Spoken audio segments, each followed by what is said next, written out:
Bonjour à toutes et à tous. Je suis contente d'être avec vous ce matin des ministères Ariel Canada. Je m'appelle Jackie Fearman et puis je présente quasiment, on est à la fin de la série sur l'Évangile de Matthieu. On accueille tout le monde de la francophonie et puis on vous souhaite la bienvenue et on vous invite de tourner avec vos Bibles, dans vos Bibles. À Matthieu 27. On va terminer ce chapitre très long et on va entamer 28 en répondant à plusieurs questions, dont celle à laquelle je dois répondre régulièrement, ce qui est comment ça se fait que ça fait 3 jours dans le tombeau, là, ça ne fonctionne pas. Donc, on va regarder la façon que les horloges juifs, si tu veux, fonctionnaient. C'est pas mal comme une compagnie de location d'auto, vous allez voir. Et puis, on va voir l'ensevelissement de Jésus parce qu'on oublie, Paul nous dit que quand on parle de l'Évangile, c'est la mort, l'ensevelissement et la résurrection de Jésus, les trois qui comptent dans la présentation de l'Évangile. Pourquoi l'ensevelissement? C'est parce que ça prouve la mort. Puis il y a bien des gens qui disent, oh, il s'est évanoui, puis il n'est pas vraiment mort. Mais oui, il est vraiment mort. Les premiers mots qu'on entend de Jésus quand il a 12 ans, sont rapportés de Luc quand il dit à ses parents, ne saviez-vous pas qu'il faut que je m'occupe des affaires de mon père? Et puis, ces derniers mots étaient, tout est accompli. Et puis, quel voyage entre ces deux phrases dans cette courte vie qu'il a vécue dans un corps d'homme. Jésus a accompli tous les types et toutes les prophéties de la première venue. Et sur lui, il repose tous les mots, les exigences de Moïse et des 16 prophètes qui ont écrit, parce qu'il y en a comme qui n'ont pas écrit, comme Nathan, le prophète, on n'a pas de livre de lui. Et les prophètes ont demandé la justice et l'équité euh, de la part des hommes, et Jésus a tout accompli, tout ça, et il a accompli la loi, tout ce qui lui appartenait. C'est sûr que les lois aux femmes, c'était pas pour lui. Et c'est par lui qu'on connaît les mots comme, on connaît l'accomplissement du mot miséricorde ou grâce, mon mot préféré en hébreu que peut-être vous m'avez entendu expliquer, le mot chesed qui veut dire bienveillance ou et quand il a dit tout est accompli, quand il a accompli le travail, il a accompli tous les aspects du temple, chaque petit coin. Tous les autels possibles reposent sur lui. Les milliers de sacrifices en Lévitique ont été accomplis par lui. Et à partir du 4 mars, quand je vais entamer ma 65e année, la veille, je vais passer à travers l'histoire de la rédemption avec tous ces types et toutes ces images à partir de la Genèse. Donc, on va finir en Apocalypse, je crois. C'est une série que M. Gabizon a commencé avec le but d'enseigner l'évangélisation aux Juifs. Et ça finit par être toute l'histoire de la rédemption. Et puis, c'est vraiment glorieux. On est arrivé au dernier chapitre de cet évangile, cette biographie du Seigneur à Matthieu. Et il y a beaucoup pour nous à mettre sous la dent, si vous voulez, à méditer. On peut comprendre, par exemple, comment le Fils de l'homme est Seigneur du Shabbat, comme on a vu en Matthieu 12. Jésus est venu pas juste pour nous sauver, mais pour nous garantir la vie éternelle avec Dieu au ciel, mais il vit en nous et il a envoyé l'Esprit pour vivre en nous. Et même le Père vit en nous. Je n'ai pas les versets devant moi, mais la Trinité nous habite. Et ça recrée toute une vie en nous. On appartient à un autre royaume. Et on jouit maintenant de cette nouvelle vie et toutes ces bénédictions éternelles, nous les vivons déjà. Et aujourd'hui, oui, on va regarder l'ensevelissement. Et aussi la partie où ça dit qu'il est allé au Shéol. C'est quoi le Shéol? Il a pris le même chemin que tous les êtres humains avaient pris quelque part, au moins à cette époque-là. Mais donc, il a vécu comme nous, même si nous, on ne va pas au Shéol. Les esprits qui connaissent pas Dieu sont là présentement. Donc, on peut se tourner vers lui en toute confiance parce qu'il a déjà frayé le chemin pour nous. Et on ne peut pas parler de la mort et de l'ensevelissement sans parler de la résurrection, évidemment. Donc, on va finir l'étude avec juste un petit avant-goût de la résurrection que nous allons expérimenter peut-être ce matin. Peut-être pas après avoir mourir, mais quand même, c'est un autre genre de résurrection, l'enlèvement. Et peut-être ça va être très bientôt. Mais juste pour résumer les événements qu'on a vus, les événements pénibles, Yeshua a été crucifié à 9 heures du matin, la même heure à laquelle on offrait le sacrifice matinal. Je vous ai déjà dit qu'il y a comme il y avait un sacrifice d'un agneau à 9 heures le matin, un autre à 3 heures de l'après-midi chaque jour. Chaque jour, même le sabbat. Les prêtres travaillaient même 2 fois plus fort le sabbat en passant. Donc, il a été crucifié à la même heure que ce premier sacrifice à 9 heures le matin. 3 heures plus tard, c'est-à-dire à midi, et jusqu'à 3 heures, il y avait une noirceur totale et soudain sur toute Jérusalem et pas mal plus loin que ça. Et à 3 heures de l'après-midi, alors qu'on offre le deuxième agneau de la journée, c'est quand le prêtre sonnait leur trompette pour accueillir le sabbat. En même temps, il y avait un tremblement de terre, il y avait des rochers qui se sont fendus, le voile du temple a été déchiré du haut jusqu'en bas et il y a des tombes qui ont été ouvertes et c'était la fin du ministère de Jésus comme prophète. Comme prophète. Il est notre grand prêtre maintenant au ciel, évidemment, et il va régner comme roi quand il reviendra avec nous au début ou à la fin de la tribulation, je devrais dire. Donc, et il est mort à 3 heures de l'après-midi. Et après ça, il ne parle pas à la nation d'Israël quand il est sur la croix, il parle aux individus. Il parle aux gens de toutes les classes, et on va voir même les classes moins bien vues.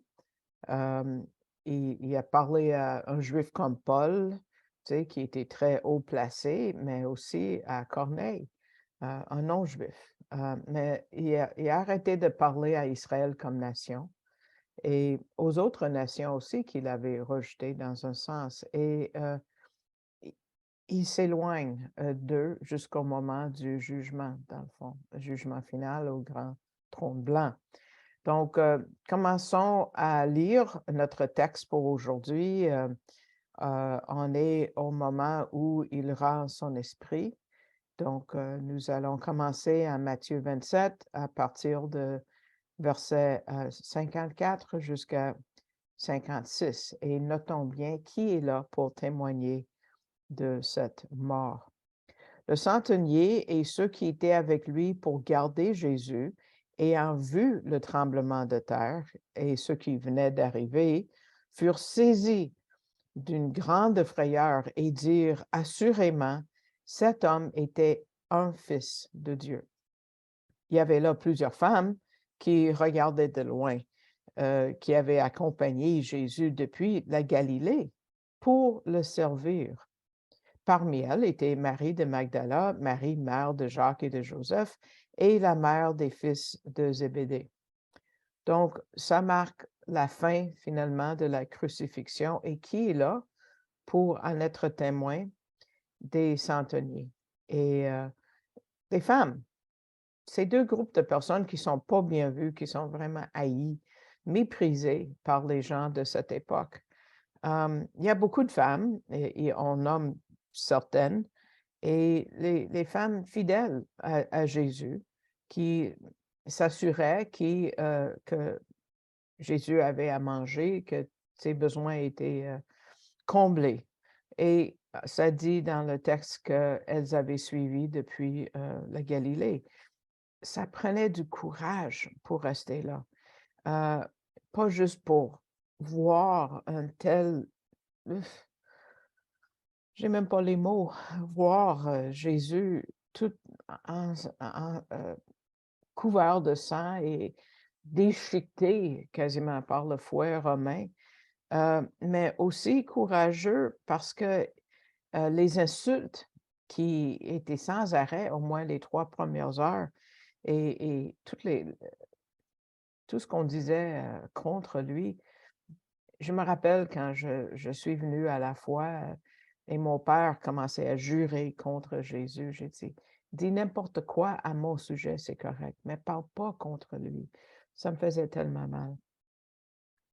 Hem, donc on va voir qu'elles vont être récompensées pour leur fidélité parce qu'elles vont jouer un rôle majeur dans la résurrection. Parce que Jésus se révèle en premier aux femmes. Sa première apparence est aux femmes et aussi sa deuxième. Et c'était les premiers témoins aussi quand on parle à sa maman Myriam, Élisabeth qui était, là, proche de sa naissance et ceux qui il y avait d'autres femmes qui ont témoigné ses œuvres, sa mort et aussi sa résurrection. Mais vous savez, je pense que le témoignage d'une femme n'était pas admissible dans un cours quelconque en Israël, et puis donc mais leur présence n'était pas pour convaincre les gens du Sanhédrin ou comme ça, mais elles vont être présentes, monsieur Gabizon dit, il pense au jour du jugement final. Donc après beaucoup de miracles puissants et des preuves et surtout ce jour-là, Dieu commence à faire un choix, parce que ça dit en 1 Corinthiens 1, 27 que, Dieu a choisi les choses folles du monde pour confondre les sages. Dieu a choisi les choses faibles du monde pour confondre les fortes. Et nous avons ici les femmes qui étaient considérées dans ces catégories-là, faibles et folles dans ce sens-là. Rappelez-vous quand les anges sont venus annoncer la naissance du Messie, un autre groupe méprisé, les bergers. Les bergers n'étaient pas bien vus par la société à ce moment-là, ils étaient méprisés eux aussi. Mais c'est la règle, si vous voulez, de notre Dieu. Il va à ceux qui sont, euh, à ceux que d'autres personnes veulent éviter ou même écarter. Ici, on rencontre le centenier, un envahisseur, quelqu'un qui est venu pour conquérir et même opprimer. Et il appartenait à une classe de personnes, tu sais, tu irais jamais à une personne comme ça pour demander un conseil spirituel, vraiment pas. Mais il a reconnu quelque chose d'une importance spirituelle, vraiment importante et il a parlé de Jésus comme un fils de Dieu. Là, ça m'a troublée, on va voir pourquoi c'est pas le fils de Dieu, mais parce que l'article défini n'est pas là-dedans, c'est aussi simple que ça. Donc, après avoir témoigné des miracles ce jour-là et l'attitude de Yeshua, et lui, il avait crucifié combien d'autres personnes avant Jésus, mais il a vu un amour qu'il n'avait jamais vu, et il admet ouvertement. On se rappelle que pendant le procès, Caïphe avait demandé à Yeshua en Matthieu 26, 63, «Je te jure, par le Dieu vivant, de nous dire si tu es le Christ», qui veut dire Messie, le Fils de Dieu. Et le centenier peut nous dire, oui, c'est lui, c'est lui. Il y a des traditions. L'Église, avec un E majuscule, si vous voulez, invente des traditions un peu partout. Et la tradition a une histoire pour cet homme qui a percé le côté de Jésus. Est-ce que c'est lui le centenier? On ne sait pas. Mais ça dit que son nom était Longinus et qu'il prêchait le salut que les apôtres annonçaient et il était sauvé. M. Gabizon dit, bon, il y en a des traditions que j'aime croire et ça a du sens au moins pour un centenier, mais il n'a pas dit que Jésus était le Fils de Dieu parce qu'il n'y a pas d'article défini. Donc, on peut juste dire qu'il a dit qu'il était un Fils de Dieu. J'ai vérifié plusieurs traductions. Et puis, non, l'article défini, dans le fond, dans le grec, n'est pas là. Mais il y a quelque chose d'encore plus puissant qu'il a dit, parce que dans l'évangile de Luc, il a dit, certainement, cet homme était juste. Et puis, ça, c'est en Luc 23, 47. Et c'est le même verdict auquel la femme de Pilate était arrivée quand elle a dit, il n'y a rien, qu'il n'y ait rien entre toi et ce juste. Il a dit ça à son mari, Pilate, en Matthieu 27, 19, juste un peu plus haut dans notre chapitre. Mais d'où viennent-ils, ces non-juifs, pour avoir vu ce que les érudits, les éduqués n'ont pas vu? Ça nous rappelle un autre groupe de non-juifs, des mages qui sont venus de Babylone, qui ont dit, où est le roi des Juifs? Au moment où les prophètes ont parlé tout d'une voix, surtout de Daniel, par rapport à quand le Messie devait venir. Et la croix répond à leur question parce que c'était écrit en haut complètement, Jésus, le roi des Juifs. Donc, ces deux titres, roi des Juifs et fils de Dieu, ça couvre Matthieu 27 au complet. 3 fois là-dedans, on lit qu'il est le roi des Juifs. Ça, c'est dans les versets 11, verset 29 et verset 37. Et 3 fois, on lit qu'il est le Fils de Dieu dans le verset 40, 43 et 54. Donc, les mages non-juifs, le centenier, les femmes, les bergers, mais où sont les religieux? Vous voyez à quel point ils sont loin de Dieu? Rendu là, en Matthieu, qu'importe ce que le Sanhédrin pensait, il y a un changement. Il y a un changement vers le Kehilat, qui veut dire Ecclésia, qui veut dire l'Église. Maintenant, la religion et l'État sont séparés. Ils doivent être séparés. Parce que l'État choisit les voies du monde. Donc, et ce n'est pas juste Israël, on ne parle pas juste d'Israël ici, c'est pour d'autres leaders religieux dans l'histoire de l'Église qui nous exhibent ce genre de comportement. Parce que la religion doit être d'abord et avant tout une relation personnelle entre l'individu et Dieu. La vérité est ce qui compte. Quand Jésus a parlé à la femme samaritaine, par exemple, en Jean 4, il s'argumentait par rapport à la place pour adorer Dieu. Et en Jean 4, 23, il dit, mais l'heure vient, elle est déjà venue, où les vrais adorateurs adoreront le Père en esprit et en vérité, car ce sont là les adorateurs que le Père demande. Donc, cette heure a commencé tout de suite après la croix et ça va devenir de plus en plus évident après. Donc, maintenant, on va regarder l'ensevelissement du Messie, tout comme la prophétie. Mais commençons avec l'Évangile de Matthieu, chapitre 27, versets 57 à 61. Le soir étant venu, arriva un homme riche d'Arimathée, nommé Joseph, lequel était aussi disciple de Jésus. Il se rendit vers Pilate et demanda le corps de Jésus, et Pilate ordonna de le remettre. Joseph prit le corps, l'enveloppa d'un linceul blanc et le déposa dans un sépulcre neuf qu'il s'était fait tailler dans le roc, et puis il roula une grande pierre à l'entrée du sépulcre, et il s'en alla. Marie de Magdala et l'autre Marie étaient là, assises vis-à-vis du sépulcre. M. Gabizon dit, j'aime beaucoup le mot « aussi » dans le verset 57. Aussi disciple de Jésus.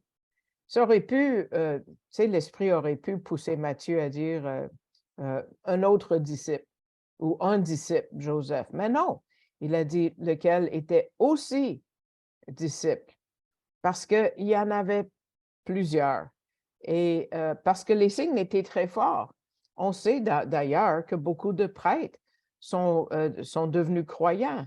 Nous lisons, je vais vous lire, Actes 6, 7, qui est un verset comme un sandwich entre deux événements par rapport à Étienne et les femmes qui n'étaient pas bien servies. Et ça dit, et une grande foule de sacrificateurs obéissait à la foi. Ça vient de nulle part au milieu de ce verset-là, Actes 6 et 7. Notez-le et regardez plus tard.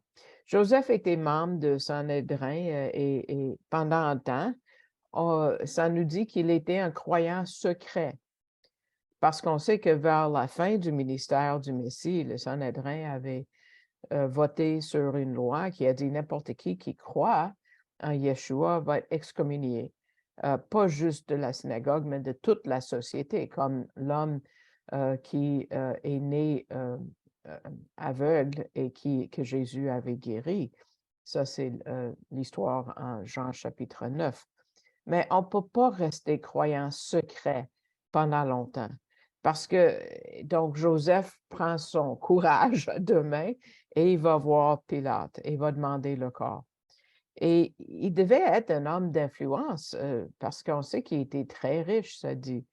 Donc, et dans l'évangile de Marc, chapitre 15, ça dit que c'était un homme qui attendait le royaume de Dieu. Donc, c'était un homme de foi.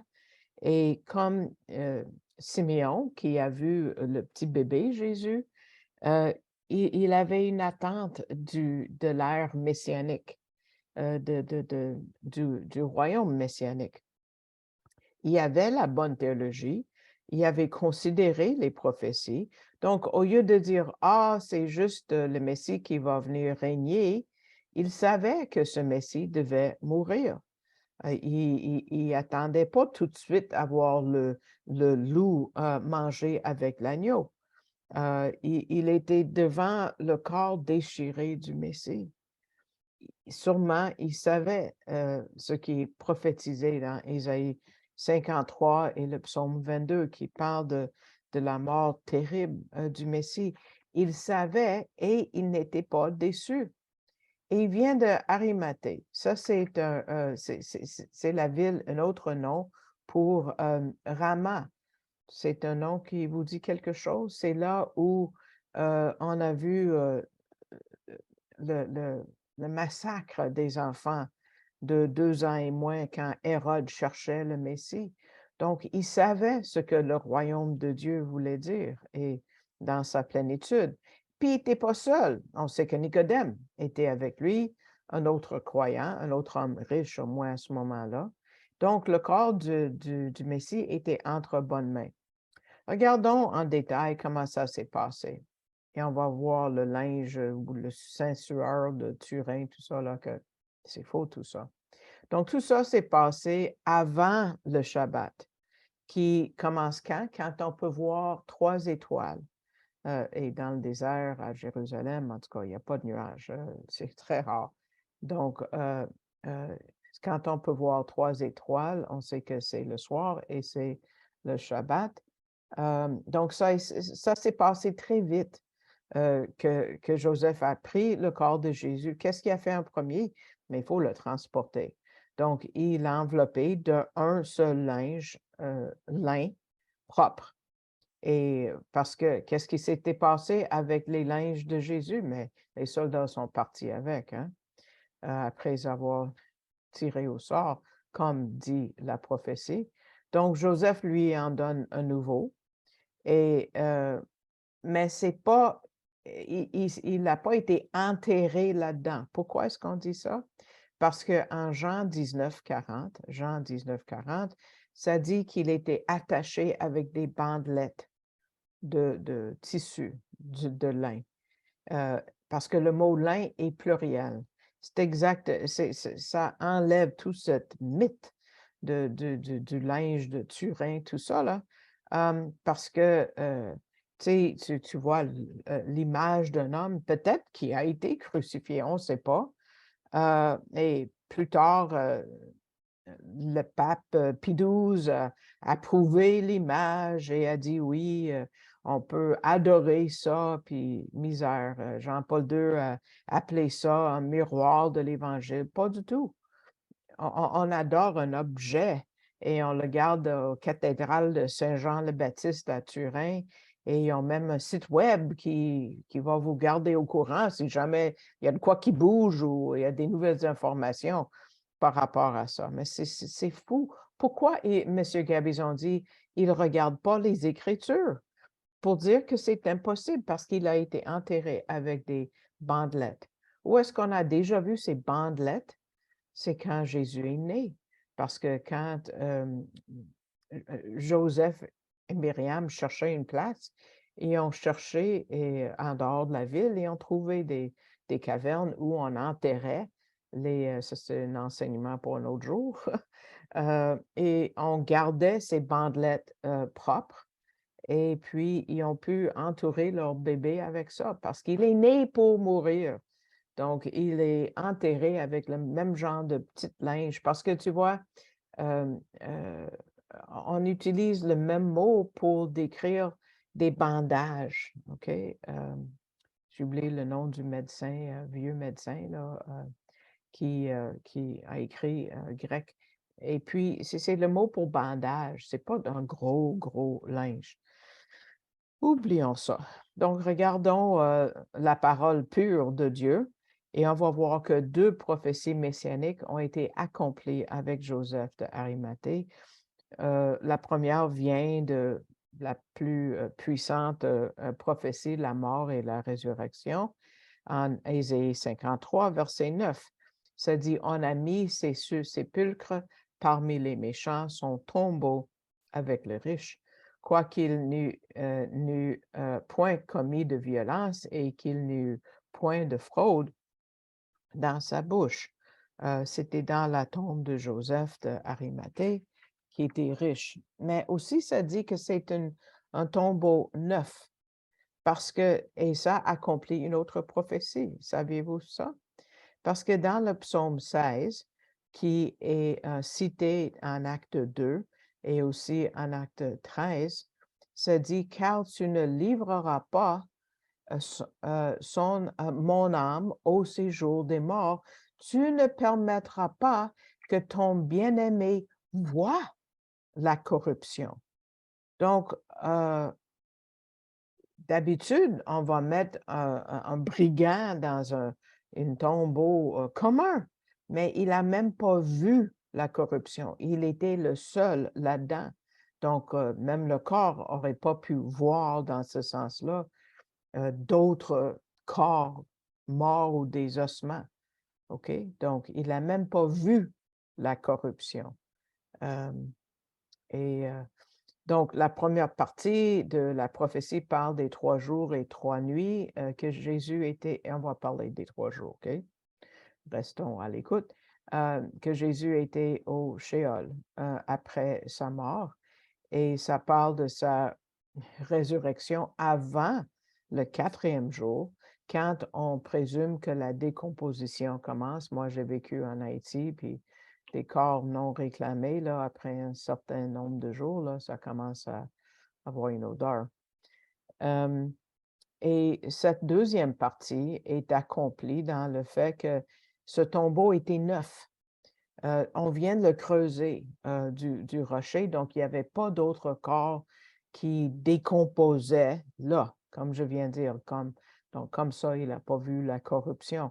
De quoi est-ce que si vous êtes déjà allé en Israël, peut-être vous avez déjà visité un lieu, moi, c'était en arrière de l'hôtel, Roi David, à Jérusalem que j'ai vu, ce que vous allez voir devant vous. Il y a une caverne, et puis, ça avait l'air de ça. Donc, vous voyez, une pierre ronde, et qu'on peut rouler. Il y a comme un genre heu, comment je dirais? On le met, à plat, devant, la pierre pour qu'on puisse rouler, dans cette rayure, devant la bouche, du tombeau. Hem, Ça dit qu'il roula une, grande pierre à l'entrée du sépulcre et il s'en alla. Sûrement, il était fort pour pouvoir le rouler, parce que c'est très lourd cette affaire-là, très, très lourd. Peut-être qu'il y avait un levier, peut-être qu'il y avait un bâton, je ne sais pas. Mais les femmes savaient où c'était parce qu'elles observaient toute la chose, toute l'affaire. Parce que plus tard, et c'est très important, parce que plus tard, il y a des personnes qui disent: «Ah, les femmes sont allées au mauvais tombeau, pas à la bonne place». Mais non, elles étaient là quand c'est arrivé, puis elles se rappelaient sûrement. Et c'est une des attaques, contre la Bible parce que l'opposition sait que toute notre foi repose sur la résurrection du Messie et ils essaient encore de trouver un problème, trouver, une erreur là-dedans et voilà il y a un autre groupe qui va venir, le faire bientôt. Donc, j'espère que ça vous laisse sur votre, appétit parce qu'on prend fin, la première partie prend fin ici et puis on va commencer à parler de cet autre groupe dans la deuxième partie. J'espère que cet enseignement vous a béni et puis, vous allez écouter la deuxième partie et puis si vous aimez ces enseignements-là, vous pouvez, souscrire au poste Ministère Ariel Canada et puis, je veux dire un grand merci à ceux qui me soutiennent, par la prière. J'en ai besoin et aussi, financièrement et régulièrement et par des dons, particuliers. Et puis, si le Seigneur vous met à cœur d'envoyer du soutien, vous ne savez pas comment faire, il y a un site web, que vous pouvez consulter et puis vous pouvez, aller à arielcanada.com ou .ca. Les 2 vont vous amener à la même place et en haut, vous allez voir le drapeau français et l'idée de donner et ça va vous amener à la page, que vous voyez dans le bas de la diapo, qui s'appelle canadon.org et ça dit que vous pouvez faire un don et puis ensuite, il va y avoir un menu que vous allez pouvoir tirer vers le bas pour choisir mon nom, si le Seigneur vous met à cœur de le faire. Donc, on finit cette première partie ici et j'espère vous voir pour la deuxième. Shalom. Hallelujah.